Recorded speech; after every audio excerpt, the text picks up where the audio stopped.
ತುಂಗದಲ್ಲಿ ಉರಿಯೋ ಸೂರ್ಯನೇ ನೀನು ದನೀರದವರ ಧೈರ್ಯವೋ.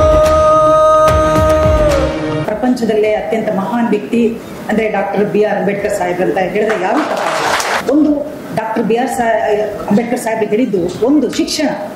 ಪ್ರತಿಯೊಬ್ಬರಿಗೂ ಶಿಕ್ಷಣ ಬಹಳ ಮುಖ್ಯ. ಯಾವುದು ಜಾತಿ ಭೇದ ಏನೇ ಇರಲಿ. ಯಾಕಂದರೆ ನಾನು ನಿನ್ನೆ ಒಂದು LIC ಎಂಪ್ಲಾಯೀಸ್ ಅಸೋಸಿಯೇಷನ್ ಅಲ್ಲಿ ಕಾರ್ಯಕ್ರಮ ಉದ್ಘಾಟನೆ ಮಾಡಿದೆ. ಆದರೆ ಪ್ರತಿಯೊಂದು ಜಾತಿಯವರು ಇದ್ರು. ಅದು ಒಂದು ಜಾತಿ ಸೀಮಿತಕ್ಕೆ ಆ ಪ್ರೋಗ್ರಾಮ್ ಆಗಿರಲಿಲ್ಲ. ಅವರು ಹೇಳಿದ್ರು ವಿದ್ಯಾರ್ಚನೆ ಹೇಳಿದ್ದು ಅವರ ತತ್ವಗಳು, ಡಾಕ್ಟರ್ BR ಅಂಬೇಡ್ಕರ್ ಅವರ ತತ್ವಗಳು, ಅವರ ಸಾಧನೆ, ಅವರು ಎಷ್ಟು ಲ್ಯಾಂಗ್ವೇಜಸ್ ಬರ್ತಿತ್ತೋ ಅದು ಯಾರಿಗೂ ಲೆಕ್ಕ ಇಟ್ಟಿಲ್ಲ ಇನ್ನು. ಅಂದರೆ ಇಡೀ ಪ್ರಪಂಚದಲ್ಲಿ ಅಷ್ಟು ಲ್ಯಾಂಗ್ವೇಜ್ ಎಷ್ಟು ಲ್ಯಾಂಗ್ವೇಜ್ಗಳನ್ನು ನೋನ್ ಪರ್ಸನ್ ಅಂತಂದರೆ ಡಾಕ್ಟರ್ BR ಅಂಬೇಡ್ಕರ್ ಸಾಹೇಬ್ ಅಂತ ಹೇಳ್ಬೋದು. ನಿಜವಾಗ ಅಂಥ ಮಹಾನ್ ವ್ಯಕ್ತಿಗೆ ನಾವು ಸಲ್ಲಿಸೋದು ಅಂತಂದರೆ ಒಂದು ನಮನ ಅಷ್ಟೇ. ಅವರ ತತ್ವಗಳನ್ನು ನಾವು ಪಾಲಿಸಬೇಕು. ಅಂದರೆ ಪಾಲಿಸ್ಕೊಂಡು ಅವರ ಹೇಳಿದ ಪ್ರಕಾರ ಶಿಕ್ಷಣ, ಪ್ರತಿಯೊಬ್ಬರಿಗೂ ಶಿಕ್ಷಣ. ನಮ್ಮ ಸಂವಿಧಾನ ಶಿಲ್ಪಿ ಅವರು ಆಗಿರೋದ್ರಿಂದ ಅವರು ಅದರಲ್ಲಿ ಭಾಗವಹಿಸಿದ್ರ ಇಲ್ಲ ಎಷ್ಟು ಜನ ಭಾಗವಹಿಸಿದ್ರು ಅನ್ನೋದಕ್ಕಿಂತ ಈ ದಿನ ಸಂವಿಧಾನ ಶಿಲ್ಪಿ ಅಂದ ತಕ್ಷಣ ನಮಗೆ ಹೆಸರು ಬರೋದೇ ಡಾಕ್ಟರ್ BR ಅಂಬೇಡ್ಕರ್ ಸಾಹೇಬ್ ಅಲ್ಲ. ಅದಕ್ಕೋಸ್ಕರ ಆ ಸಂವಿಧಾನ ನಮಗೆ ಇಷ್ಟು ಎಲ್ಲ ನಮಗೆ ಸೌಲಭ್ಯ ಕೊಟ್ಟಿದೆ. ನಮಗೆ ಪ್ರತಿಯೊಂದು ಜಾತಿ ಆಗಲಿ ಏನೇ ಆಗಲಿ ಪ್ರತಿಯೊಬ್ಬರಿಗೂ ಸೌಲಭ್ಯ ಇದೆ, ಸ್ವಾತಂತ್ರ್ಯ ಇದೆ. ಒಂದು ಮಾತಾಡಬೇಕು ಅಂತಂದ್ರೂ ಸ್ವತಂತ್ರ ಇದೆ. ಹೆಣ್ಣು ಮಕ್ಕಳಾಗಲಿ ಯಾರೇ ಆಗಲಿ ಒಂದು ಮಾತಾಡ್ತೀವಿ ನಾವು, ಅಂದರೆ ಒಂದು ರೀತಿಯಲ್ಲಿ ಒಳ್ಳೆ ರೀತಿಯಲ್ಲಿ ಮಾತಾಡ್ತೀವಿ ಅಂತಂದರೆ ಅದು ನಮಗೆ ಸಂವಿಧಾನ ಕೊಟ್ಟಿರೋ ಹಕ್ಕು.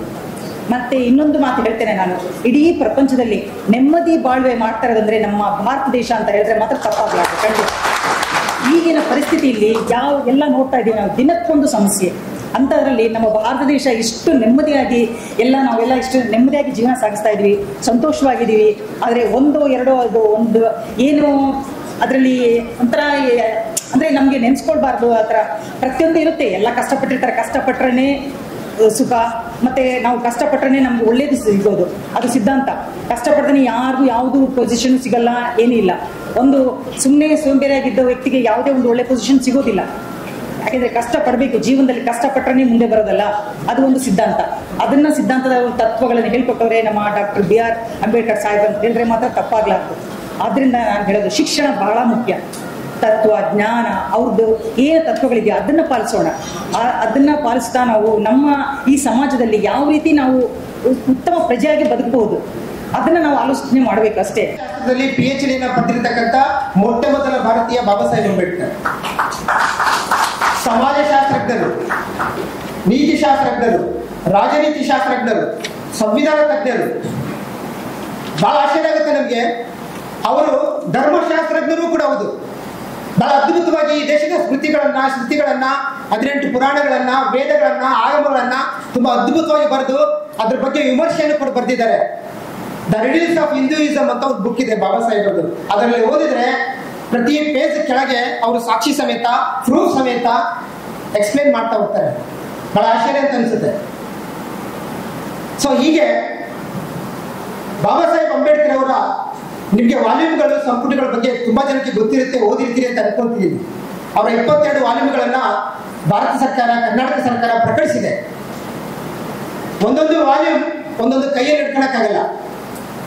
ಒಂದು 5 kg, 6 kg, 10 kg ಗಟ್ಟಲೆ ತೂಕ ಆಗುವಂತಹ ಅಷ್ಟೇ ಮೌಲ್ಯಯುತ ಇರ್ತಕ್ಕಂಥ ವಿಚಾರಗಳನ್ನ ಹೊಂದಿರತಕ್ಕಂಥ ಅದ್ಭುತವಾದ ಸಂಪುಟಗಳನ್ನ, ವಾಲ್ಯೂಮ್ಗಳನ್ನ ಬಾಬಾ ಸಾಹೇಬರು ಕೊಟ್ಟಿದ್ದಾರೆ. ಬಂಧುಗಳೇ, ಬಾಬಾ ಸಾಹೇಬ್ ಅಂಬೇಡ್ಕರ್ ಒಬ್ಬರೇ ಸಂವಿಧಾನ ಬರೆದಿಲ್ಲ, ಅಥವಾ ಬಾಬಾ ಸಾಹೇಬ್ ಅಂಬೇಡ್ಕರ್ ಜೊತೆಗೆ ಇನ್ಯಾರೋ ಬರೆದಿದ್ರು ಅನ್ನುವಂತಹ ಅಪವಾದಗಳನ್ನ, ಅನುಮಾನಗಳನ್ನ ಸಮಾಜದ ತಲೆಯಲ್ಲಿ ಹುಳುಗಳಾಗಿ ಬಿಡ್ತಕ್ಕಂಥ ಲೇಖನಗಳ ರೂಪದಲ್ಲಿ ಬಿಡ್ತಕ್ಕಂಥ ಸಂದರ್ಭದಲ್ಲಿ ನಾವು ಭಾರತದ ಪಾರ್ಲಿಮೆಂಟ್ ಅಲ್ಲಿ ಅಲ್ಲಿಯ ದಾಖಲೆಗಳಲ್ಲಿ ದಾಖಲಾಗಿರ್ತಕ್ಕಂಥ ವಿಚಾರಗಳನ್ನ ನಾವು ಮಾತಾಡಲೇಬೇಕಾಗಿದೆ. 1949 ನವೆಂಬರ್ 26 ಈ ದೇಶಕ್ಕೆ ಸಂವಿಧಾನ ಅರ್ಪಣೆ ಆಗುತ್ತೆ. ಜಾರಿಯಾಗಿದೆ 1950 ಜನವರಿ 26. ಜನವರಿ 25 ಸಂವಿಧಾನದ ಪಾರ್ಲಿಮೆಂಟ್ ಸಭೆಯಲ್ಲಿ ಆ ಸಂವಿಧಾನದ ಕರಡು ಸಮಿತಿಯಲ್ಲಿದ್ದಂಥವ್ರಿಗೆ ಮಾತಾಡೋದಕ್ಕೆ ಮೈಕ್ ಕೊಡ್ತಾರೆ. ಕರಡು ಸಮಿತಿಯಲ್ಲಿ 7 ಜನ ಇದ್ರು. ಬಾಬಾ ಸಾಹೇಬ್ ಅಂಬೇಡ್ಕರ್ ಅವರು ಕರಡು ಸಮಿತಿ ಅಧ್ಯಕ್ಷರಾಗಿದ್ದರು. ಗೋಪಾಲಸ್ವಾಮಿ ಅಯ್ಯಂಗರ್, KM ಮುನ್ಷಿ, TT ಕೃಷ್ಣಮಾಚಾರಿ, ಮಾಧವಸ್ವಾಮಿ, ಹೀಗೆ 7 ಜನ ಸಮಿತಿಯಲ್ಲಿದ್ದಂಥವ್ರಿಗೆ ಮಾತಾಡೋದಕ್ಕೆ ಮೈಕ್ ಕೊಟ್ಟಾಗ TT ಕೃಷ್ಣಮಾಚಾರಿ ಅವರು ಮಾತಾಡಿದ್ದನ್ನು ದಾಖಲಿಸಲೇಬೇಕು. TT ಕೃಷ್ಣಮಾಚಾರಿ ನಿಮಗೆ ಗೊತ್ತಿರ್ಬೋದು, ಶ್ರೀಕಾಂತ್ ಕೃಷ್ಣಮಾಚಾರಿ ಅಂತ ಒಬ್ಬ ಕ್ರಿಕೆಟರ್ ಇದ್ರು. ಅವ್ರ ತಂದೆ TT ಕೃಷ್ಣಮಾಚಾರಿ. ಅವರು ಜನವರಿ 25 ಪಾರ್ಲಿಮೆಂಟ್ ಸಭೆಯ ಸಂವಿಧಾನದ ಸಭೆಯಲ್ಲಿ ಮಾತಾಡ್ತಾ ಹೇಳ್ತಾರೆ, ಹೌದು, ಭಾರತದ ಸಂವಿಧಾನ ಸಭೆಯ ಕರಡು ಸಮಿತಿಯಲ್ಲಿ ನಾವು 7 ಜನ ಇದ್ದಿದ್ದು ನಿಜ. ಆದರೆ 7 ಜನರಲ್ಲಿ 2 ಸದಸ್ಯರು ಯಾವತ್ತೂ ಕೂಡ ಈ ಸಮಿತಿ ಜೊತೆಗೆ ಮೀಟಿಂಗ್ ಅಲ್ಲಿ ಬರಲೇ ಇಲ್ಲ, ಪಾಲ್ಗೊಳ್ಳೇ ಇಲ್ಲ. ಅವ್ರು ಬರೀ ತಮ್ಮ ಕ್ಷೇತ್ರದಲ್ಲಿ ಬಿಜಿ ಇರ್ತಾ ಇದ್ರು. ಇನ್ನ 2 ಮೆಂಬರ್ಗಳು ಬರೀ ಫಾರಿನ್ ಟೂರ್ ಅಲ್ಲಿ ಇರ್ತಾ ಇದ್ರು. ಸ್ವತಃ ನಾನು TT ಕೃಷ್ಣಮಾಚಾರಿ ಇರ್ತಕ್ಕಂಥ ನಾನು ಬರೀ ಯಾವಾಗಲೂ ನನ್ನ ಕ್ಷೇತ್ರದಲ್ಲಿ ಇರ್ತಾ ಇದ್ದೆ. ಆದ್ರೆ ಒಂದಿನಕ್ಕೂ ಕೂಡ ಇಲ್ಲಿ ಬಂದು ಕೆಲಸ ಮಾಡಕ್ ಆಗ್ಲಿಲ್ಲ ನನಗೆ. ಇನ್ನಿಬ್ರು ತೀರಿ ಹೋಗ್ತಾರೆ, ಅವ್ರ ಜಾಗಕ್ಕೆ ಮರುಚುನಾವಣೆ ಮಾಡಿ ಮತ್ತಿಬ್ರು ಸದಸ್ಯರನ್ನ ನೇಮಕ ಮಾಡಲೇ ಇಲ್ಲ. ಹಾಗಾಗಿ ಈ ಎಲ್ಲ ಜವಾಬ್ದಾರಿಯನ್ನ ಏಕಾಂಗಿಯಾಗಿ ಒಬ್ಬರೇ ಒತ್ಕೊಂಡು ಸಮರ್ಥವಾಗಿ ನಿಭಾಯಿಸಿ ಈ ದೇಶ, ಈ ಜಗತ್ತು ಒಪ್ಪುವಂತಹ ಅದ್ಭುತವಾಗಿ ಸಂವಿಧಾನವನ್ನ ಬಾಬಾ ಸಾಹೇಬ್ ಅಂಬೇಡ್ಕರ್ ಒಬ್ಬರೇ ಕೊಟ್ಟರು ಅಂತೇಳಿ ಕೃಷ್ಣಮಾಚಾರಿ ಇಡೀ ಪಾರ್ಲಿಮೆಂಟ್ ಅಲ್ಲಿ ಘಂಟಾಘೋಷವಾಗಿ ಘೋಷಣೆ ಮಾಡಿದ್ದಾರೆ. ಈ ಅಥೆಂಟಿಕ್ ಆಗಿರ್ತಕ್ಕಂಥ ದಾಖಲೆ ಪಾರ್ಲಿಮೆಂಟ್ ಅಲ್ಲಿ ದಾಖಲೆ ಆಗಿದೆ. ಇಷ್ಟು ದಾಖಲೆಗಳು ಇದ್ದಾಗಿ ಕೂಡ ಬಾಬಾ ಸಾಹೇಬ್ ಅಂಬೇಡ್ಕರ್ ಅವರ ಹತ್ರ ಕೆಲಸ ಮಾಡಿರೋರ ಹೆಸರನ್ನ ತಗೊಂಡು ಬಂದು ಇಲ್ಲಿ, ಬಾಬಾ ಸಾಹೇಬ್ ಅಂಬೇಡ್ಕರ್ ಅವ್ರ ಹತ್ರ ಮಾರ್ಗದರ್ಶನ ಮಾಡ್ಕೊಂಡಿರೋರನ್ನ ತಗೊಂಡು ಬಂದಿಲ್ಲಿ, ಬಾಬಾ ಸಾಹೇಬ್ ಅಂಬೇಡ್ಕರ್ ಅವರಿಂದ ಗೈಡ್ ಮಾಡ್ಕೊಂಡು ಅವ್ರನ್ನ ತಗೊಂಡು ಬಂದಿಲ್ಲಿ ಅವ್ರಿಗೆ ಕಂಪೇರ್ ಮಾಡಿ ಇವರು ಕರಡನ್ನು ಬರ್ದಿದ್ರು ಅಂತೇಳಿ ಸುಳ್ಳು ಸುದ್ದಿಗಳನ್ನ ಈ ಸಮಾಜದಲ್ಲಿ ಹುಳಗಳನ್ನ ಬಿಡ್ತಕ್ಕಂಥ ಇಂಥವ್ರಿಗೆ ಈ ತರದ ಸಾಕ್ಷಿ ಸಮೇತದ ಪ್ರೂಫ್ ಸಮೇತದ ಒಂದು ವಿಚಾರಗಳನ್ನು ನಾವು ಹೇಳಲೇಬೇಕಾಗಿದೆ. ಹಾಗಾಗಿ ಬಂಧುಗಳೇ, ಬಾಬಾ ಸಾಹೇಬ್ ಅಂಬೇಡ್ಕರ್ ಅವರು ಸಂವಿಧಾನವನ್ನ ಬರೆಯೋದಕ್ಕೆ 2 ವರ್ಷ 11 ತಿಂಗಳು 17 ದಿನಗಳ ಕಾಲ ಹಗಲು ರಾತ್ರಿ ನಿರಂತರವಾಗಿ ಅಧ್ಯಯನ ಮಾಡಿ, ಅವರಿಗೆ ಕ್ಷಯ ಆಗುತ್ತೆ, ಟೈಫಾಯ್ಡ್ ಆಗುತ್ತೆ, ಜ್ವರ ಆಗುತ್ತೆ, ಆದ್ರೂ ಕೂಡ ಇಡೀ ದೇಶ ನನಗೆ ಜವಾಬ್ದಾರಿಯಿಂದ ಕೊಟ್ಟಿರ್ತಕ್ಕಂಥ ಈ ಜವಾಬ್ದಾರಿಯನ್ನ ನಾನು ಯಾವ ಕಾರಣಕ್ಕೂ ಕೂಡ ನಿಲ್ಲಿಸೋದಿಲ್ಲ.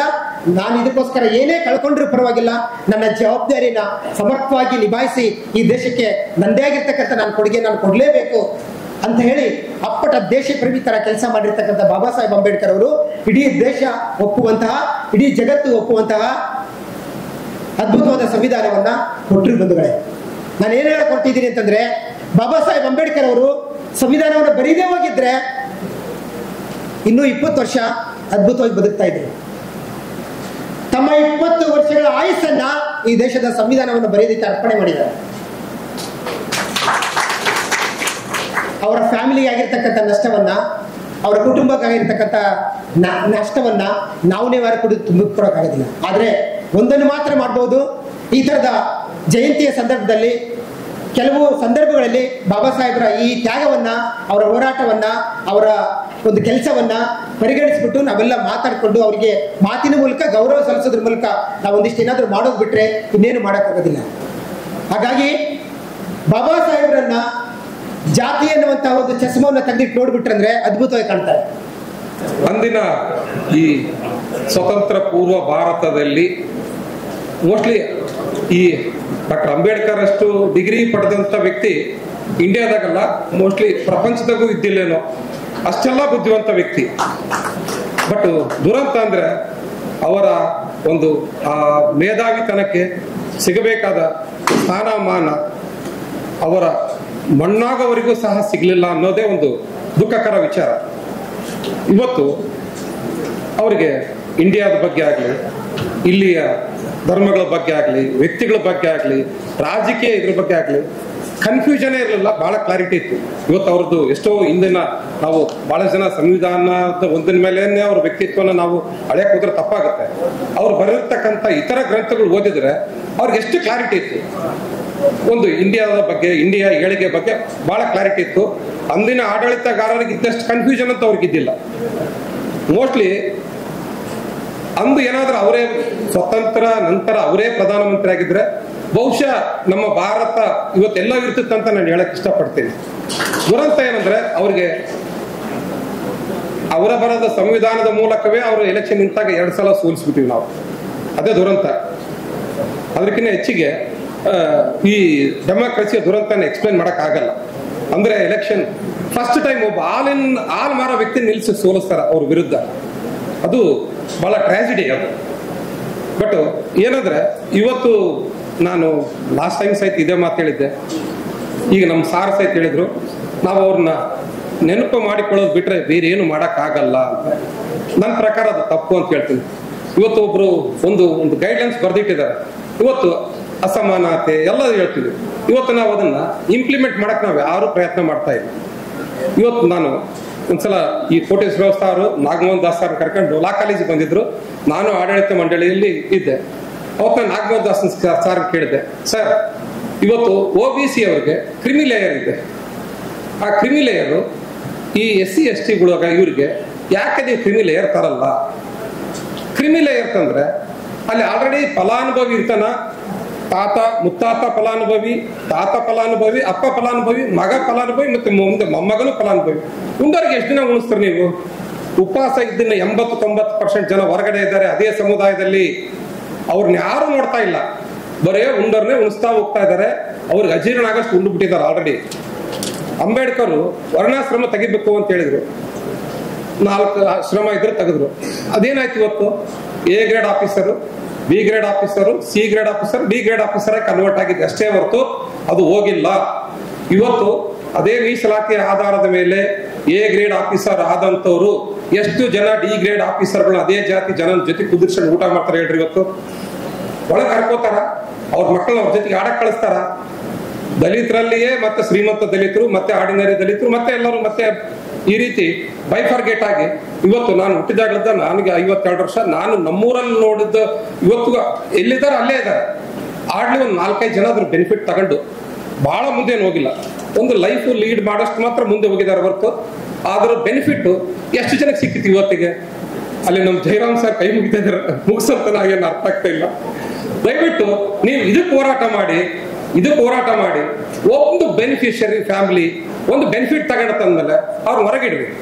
ಅವ್ರನ್ನ ಹೊರಗಿಟ್ಟು ಅದೇ ಸಮುದಾಯದ ಇನ್ನೂ ಉಪವಾಸ ಇರ್ತಕ್ಕಂಥ ಜನಗಳಿಗೆ ನೀವು ಅದರ ಸೌಲಭ್ಯ ಕೊಟ್ರೆ ಅವರು ಉದ್ಧಾರ ಆಗ್ತಾರ, ಎಲ್ಲರೂ ಉದ್ಧಾರ ಆಗ್ತಾರ. ಅದು ಬಿಟ್ಟು ತಾತ ಇವತ್ತು ಈ ರಿಸರ್ವೇಶನ್ ಕಾನ್ಸ್ಟಿಟ್ಯೂನ್ಸಿ ಕೊಡ್ತಾರ. ಇವತ್ತು ನಮ್ಮ ಬಳ್ಳಾರಿಯಿಂದ ತಗೊಂಡ್ರೆ ಆ ರಿಸರ್ವೇಶನ್ ಕಾನ್ಸ್ಟಿಟ್ಯೂಷನ್ ಎಷ್ಟು ಫ್ಯಾಮಿಲಿ ಉದ್ಧಾರ ಆಗಿದಾವೆ ಇವತ್ತು. ಯಾಕೆ ನಮ್ಮ ಜಯರಾಮ್ ಸರ್ ಎಮಿನೆಂಟ್ ಇದಾರೆ, ಆದ್ರೆ ಆಗತ್ತಾ? ಟಿಕೆಟ್ ಕೊಡ್ತಾರ ಅವ್ರಿಗೆ? ಕೊಡಲ್ಲ. ಇವತ್ತು ನಾವು ನಮ್ಮ ಸಮಾನತೆ ಎಲ್ಲವೂ ಬುಕ್ಕದಲ್ಲಿ ಚೆನ್ನಾಗಿದಾವೆ. ಬಟ್ ಇಂಪ್ಲಿಮೆಂಟ್ ನಲ್ಲಿ ಫೇಲ್ ಆಗ್ತಾ ಇದೀವಿ. ಇಂಪ್ಲಿಮೆಂಟ್ ಆಗ್ಬೇಕಂದ್ರೆ ನೀವು ಅಂಬೇಡ್ಕರ್ ಹೇಳಿದಾನೆ, ಅದು ಬುಕ್ಕದಲ್ಲಿದೆ, ಅದು ಚೆನ್ನಾಗಿದೆ ಅಂತ ನಾವು ವರ್ಷಕ್ಕೊಂದ್ಸಲ ನೆನೆಸಿಗೆ ಅಂತ ಅದನ್ನ ಅಲ್ಲೇ ಬಿಟ್ರೆ ಅದಿನ್ನು ಅಲ್ಲೇ ಇರ್ತದೆ 100 ವರ್ಷ ಆದ್ರೂ. ಅವರ ಉದ್ದೇಶ ಏನಿತ್ತು ಆ ಉದ್ದೇಶ ಖಂಡಿತವಾಗಿ ಈಡೇರಲ್ಲ. ನಾವು ಪ್ರತಿ ವರ್ಷ ಇದೇ ನಮ್ಮ ವೇದನೆ ಹೇಳ್ಕೊಂಬುದು, ಮತ್ತೆ ಕೆಳಗಿಳೋದು, ಮತ್ತೆ ವೇದನೆ ಹೇಳೋದು, ಕೆಳಗಿಳೋದು. ದಯವಿಟ್ಟು ನಾವೇ ನಿಂತ್ಕೊಂಡು ಹೋರಾಟ ಮಾಡೋಣ. ಕ್ರಿಮಿ ಲೇಯರ್ ಅಪ್ಲೈ ಆಗ್ಲಿ ಎಲ್ಲರಿಗೂ. ಕ್ರಿಮಿ ಲೇಯರ್ ಅಪ್ಲೈ ಆದ್ರೆ ಅದರ ಸೌಲಭ್ಯ ಎಲ್ಲರಿಗೂ ಸಿಗುತ್ತೆ.